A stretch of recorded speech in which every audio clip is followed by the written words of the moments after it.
Les femmes n'arrivent pas à s'élever, elles n'arrivent pas à bâtir une certaine confiance en elles-mêmes dans la diaspora parce que leur pouvoir d'achat n'est pas vraiment élevé, oui. Et quand tu n'as pas vraiment de moyens peut-être pour te lancer dans l'entrepreneuriat, commence par une carrière bien ficelée. C'est pour ça que je parle vraiment énormément de cela en ce moment et je donne des formations à ce niveau aussi. La carrière. Le premier jour au travail, c'est sûr que des gens vont me dire, mais c'est un jour, tu as gagné, tu as eu ce poste, on t'a recruté, on t'a retenu après une compétition de longue haleine et parfois difficile. On t'a retenu, mais c'est bon, c'est fait. On lâche prise et puis le premier jour, on se présente là. Non, non. Est-ce que vous savez qu'il y a des personnes qui ont perdu leur travail le premier jour? Pas qu'on les a renvoyés, pas du tout. Mais quand ces personnes sont arrivées, quand ces femmes sont arrivées en entreprise, on les a regardées et on les a placées sur le banc d'observation. Alors que normalement, quand tu arrives préparé, on t'embrasse comme un acquis. Tu es vraiment un prospect, pas un suspect.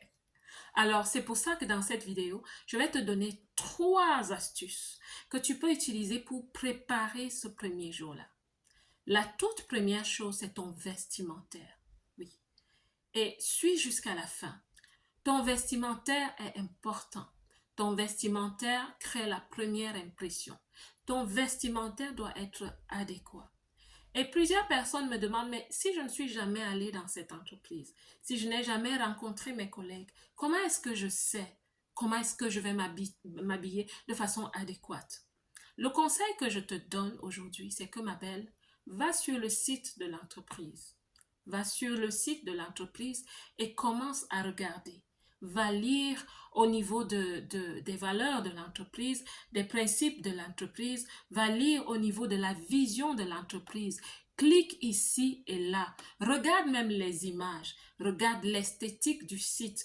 Tout cela te permettra de comprendre le message que l'entreprise souhaite refléter à l'extérieur. Maintenant, tu feras partie de cette entreprise. C'est ainsi que tu devras te présenter. Tu dois comprendre que comme l'entreprise se présente à l'extérieur, au travers de sa vitrine qui est son site web, c'est comme ça que tu es appelé à te présenter aussi pour bien représenter l'entreprise. Et quand tu te présentes comme ça le premier jour, tu crées un alignement. Tu crées un alignement, franchement, avec la culture de cette entreprise. Tu dois pouvoir refléter l'aura de l'entreprise. Il y a des entreprises qui sont institutionnelles. Les choses sont très formelles. Il y a des entreprises qui sont flexibles. Tu dois pouvoir le lire sur leur site. Cela t'aidera à choisir ton vestimentaire et ton attitude. Il faut que tu sois adéquate, ma belle, adéquate par rapport à l'image de cette compagnie et adéquate par rapport au rôle que tu dois jouer. Oui, parce que si tu as été recruté comme un dirigeant, il faut que tu arrives ce jour-là comme un dirigeant, habillé comme un dirigeant, parce que ça va rassurer. Ça rassure ceux que tu vas diriger, disons, ceux de ton équipe. Ils vont se dire, waouh, cette personne vraiment reflète l'image dont on rêve quand je serai à son niveau, parce que c'est quelqu'un qui donne l'impression que oui, j'ai travaillé, oui, j'ai gagné de l'argent, oui, je sais m'entretenir, oui, je sais entretenir mon image et je suis prête à refléter l'aura de l'entreprise. La seconde chose que je te conseille de faire absolument avant le premier jour, la préparation. Au niveau des prérequis, tu as lu le job description, comme on dit, la description du poste, tu l'as lu de fond en comble, tu l'as utilisé pour tes entretiens d'embauche, tu as réussi. Maintenant, c'est le temps de la pratique. Tu vas maintenant passer à la pratique. Et parfois, durant les entretiens d'embauche, on ne te demande pas vraiment est-ce que tu connais ce logiciel, est-ce que tu l'as déjà utilisé? Parce que parfois, on se dit, on prétend que ces logiciels, ces programmes courent la rue, ils sont faciles et que tu les maîtrises. Mais parfois, il y a des logiciels dont tu n'as jamais entendu parler. Ma belle, ne te dis pas, oh, de toute façon, je vais là-bas, il y aura une session ou des jours ou des semaines de training. Non. Ce que je te conseille, va sur les moteurs de recherche, sur YouTube par exemple, sur tous les moteurs de recherche que tu peux imaginer, et va rechercher là-bas comment est-ce qu'on utilise ce logiciel. Va faire ton devoir, ma belle. Va le faire. Tu viendras me remercier. Va apprendre le B à bas.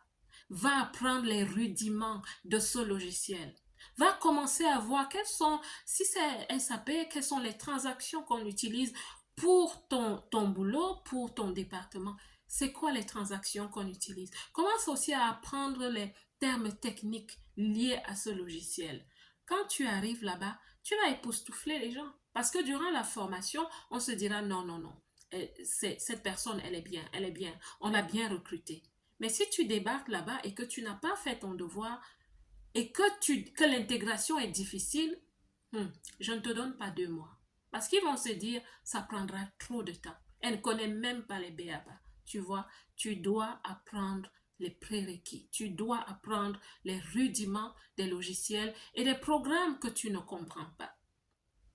La troisième chose que je te conseille de faire, c'est préparer ta communication, ton attitude, ta façon de te présenter, ta façon de te comporter. Oui, c'est un jour assez spécifique, c'est un jour assez stratégique. Parce que je t'assure, tout le monde t'observe, tout le monde te regarde.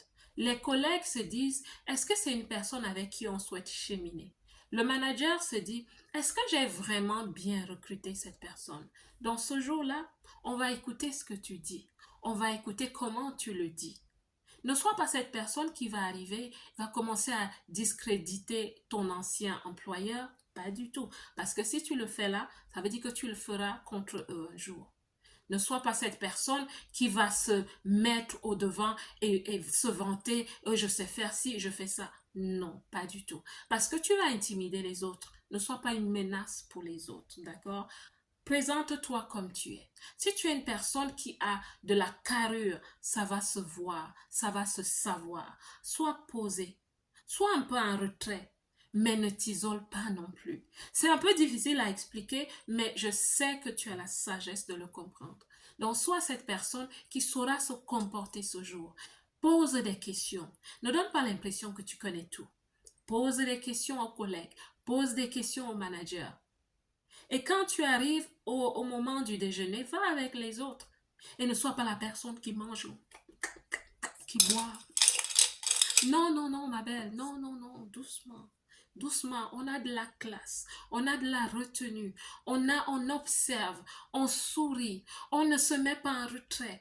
On est là, on participe. On sait passer le sel à quelqu'un d'autre. On n'est pas là comme si on était indifférent aux besoins des autres. Tu comprends?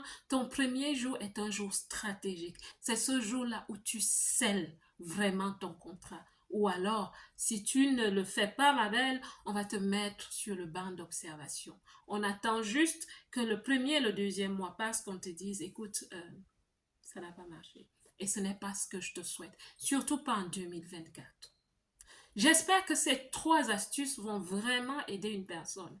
Toi qui te prépares pour 2024 à trouver ton travail et à commencer ce premier jour-là. Souviens-toi de moi et essaye d'appliquer tout ce que je t'ai dit. Tu vas voir, tu réussiras parce que tu es une personne qui réussit.